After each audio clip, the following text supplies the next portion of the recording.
I've taken from my experience. In the Bible, God asks the Israelites every 7 years to let your land lay fallow. And every 49 years, the land gets an extra year of rest, during which time all families are to be reunited and all people surrounded with the ones they love. And that tradition in the Bible is called the Jubilee year. It's the origin of the term Jubilee. And though I'm still shy of 50, that story perfectly captures my own experience. My lost year was my Jubilee year. By laying fallow, I planted the seeds for a healthier future.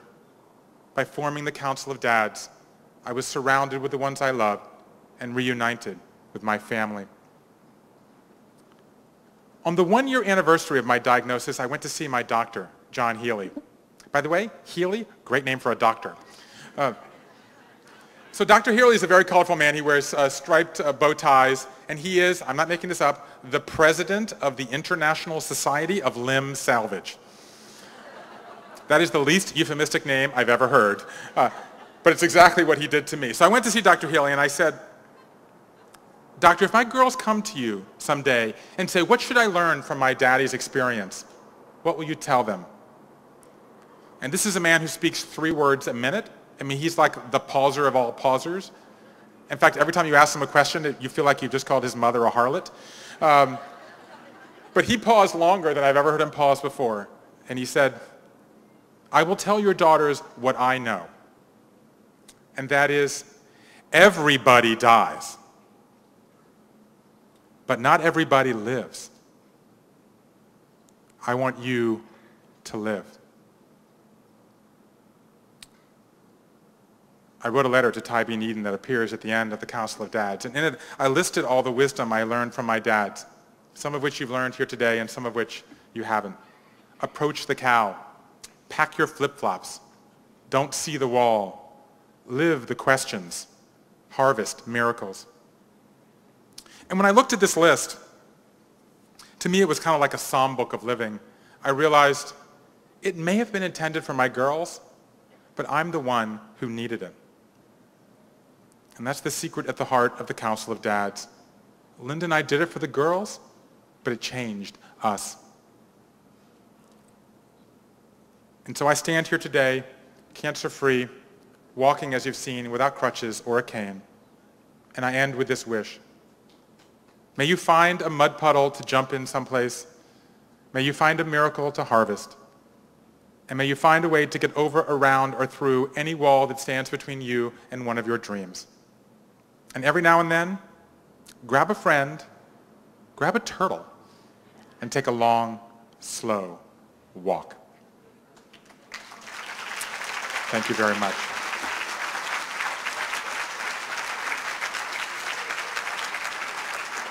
Okay, I know you're standing up because I just stood on an artificial leg for half an hour, but I will encourage you to sit down. Thank you, because we have a few minutes. We have a very tight schedule. We start a few minutes late, so I'm happy to try to answer any questions some of you might have. So I know it's a big room, but if someone wants to ask a question, I'll be happy to repeat it. And then I think there's a panel that's coming up right after me to take some of these themes and carry them through. Yes, ma'am. The question is, did any of my friends decline? The answer is no. I mean, it was a long, involved conversation about trying to figure out who was in the council, and I have to say, there are some people that I really worried were not going to be in it. One of the rules we had was only 1 person per phase, so we didn't have like 5 people from college or 2 people from growing up. And in my book, I did the very manly thing of blaming it all on my wife, actually, saying that she was the one who got to make the final decision. Who would like to go next? Yes, ma'am. What do your children think of the council? The question is, what do my kids think of the council? Well, like a lot of parents, like a lot of parents of children when you have cancer, and I actually have written an article, it's about in Parade Magazine and on Father's Day about families and cancer, and it's interesting because cancer is much more commonly associated with older people or with children, but the truth is for every child who gets cancer, there are 10 parents who get cancer of children still living at home. So I actually think the idea of parents with cancer is a sort of under-discussed side of this whole equation.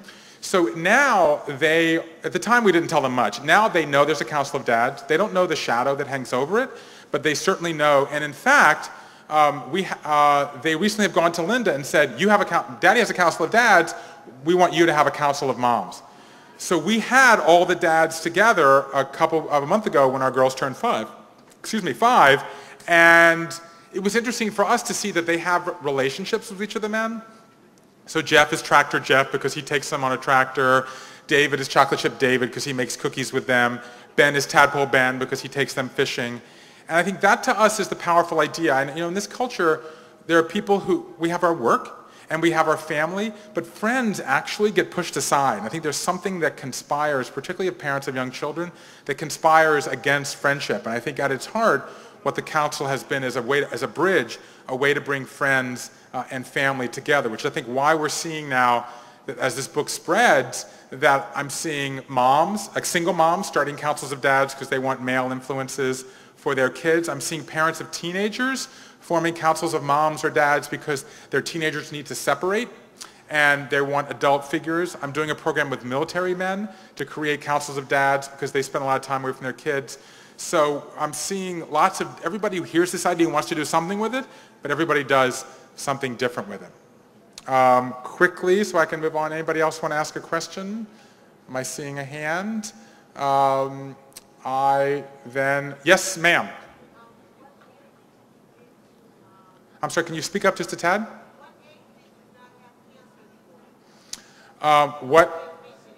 Yeah, it's interesting. With bone cancer, the language they use is somewhat different from other cancers. The word remission is not exactly. The question is, since technically, I don't actually buy this frame, but technically they've told me since my surgery when they took out the tumor that I've been cancer-free. But the problem with that is it was never bone cancer that was going to kill me. It was lung cancer, actually. I mean, if bone cancer goes to other places in the bone, that's a bad situation that you don't want. That's very, very rare. The familiar path that we know about from breast cancer, many other cancer, breast, lymph, other organs, that doesn't happen with bone cancer. Bone cancer goes to lungs. So every 3 months, I get my lungs scanned. Every 3 months, I get an x-ray of my leg to see if it's localized there and to see how my fibula is connecting to my femur, right? So what they've done is they took the fibula from my calf and they devascularized it. They took the fibula and 4 blood vessels and moved it up to my thigh, and they then fused it to my knee and to my hip, where it's now, and then they reconnected those blood vessels. So the fibula is literally living in my thigh now. And it's growing into the good parts of my thigh, as my doctor calls it. It's like a belt and suspender. So you've got the titanium rod, and then you've got the fibula connecting to it. The medical principle is you take this inorganic thing, the titanium, and this organic thing, the fibula, and have them grow together so that it's stronger. So technically we don't need the fibula, but the fibula enhances the possibility that it will survive for a long time. And a month ago, I was at my doctor, my surgeon, Dr. Healy. I mean, really, come on, J.K. Rowling couldn't do that better. And he was showing me the fibula, and he'd always told me, you're going to walk, not run, flat surfaces are going to be better than stairs.